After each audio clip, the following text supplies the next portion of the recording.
Ma'am, while you are there po, we'd like to ask lang, kumusta po ang OVP without you now, ma'am? How is it functioning po? Or kahit nandyan kayo, are you still working?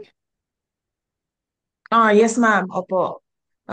Okay lang po ang estado ng Office of the Vice President. Patuloy po kung ano man yung naiwan na mga projects sa maliit namin na budget. Ngayong taon na ito ay tumutuloy po siya. Daily po ang communication namin ng aming USEC at ASEC ng Office of the Vice President.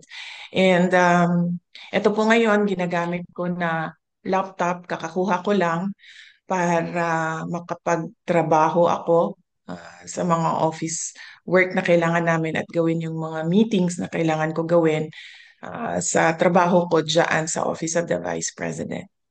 Alright. Ma'am, pasensya na ha.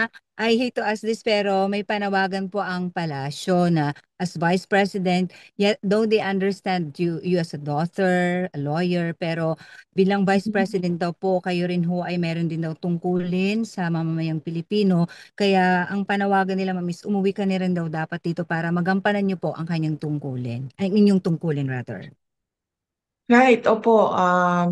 I perfectly understand that. In fact, hindi ko naman din gusto talaga na magstay dito, no? Dahil ang mga anak ko, ang pamilya ko, ay nandyan sa Pilipinas at ang trabaho ko ay nandyan sa Pilipinas.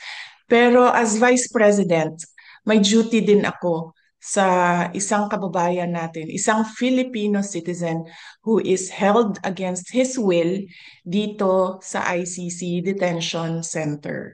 So, wag na nating isipin na tatay ko siya.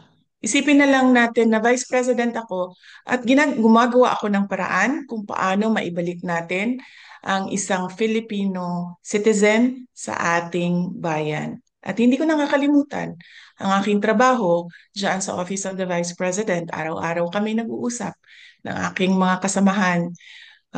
Iilan na lang naman po ang naiwan na projects dahil approximately 700 million yung budget namin dyan.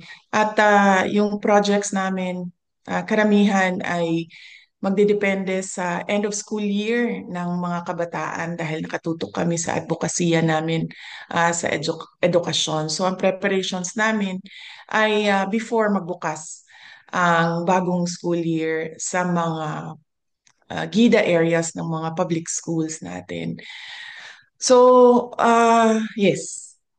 Multitasking ako. Nandito ako as Vice President, ginagawa ng paraan paano maibalik ang ating dating Pangulo sa ating bayan. Nagtatrabaho ako through our satellite offices, through our central office of the Vice President. Tuloy-tuloy ang serbisyo namin para sa bayan. At yes, wala po akong balak na tumira dito sa Netherlands. Hindi ko po gusto tumagal dito. Pero madami akong kailangan na sikasuhin. Trabaho dito, trabaho dyan sa Pilipinas. At alam ko kung paano magbalanse ng trabaho dahil ah, mas mahirap pa ang trabaho ng isang mayor sa sobrang dami ng issues and concerns ng isang lugar. So marunong na ako bumalanse.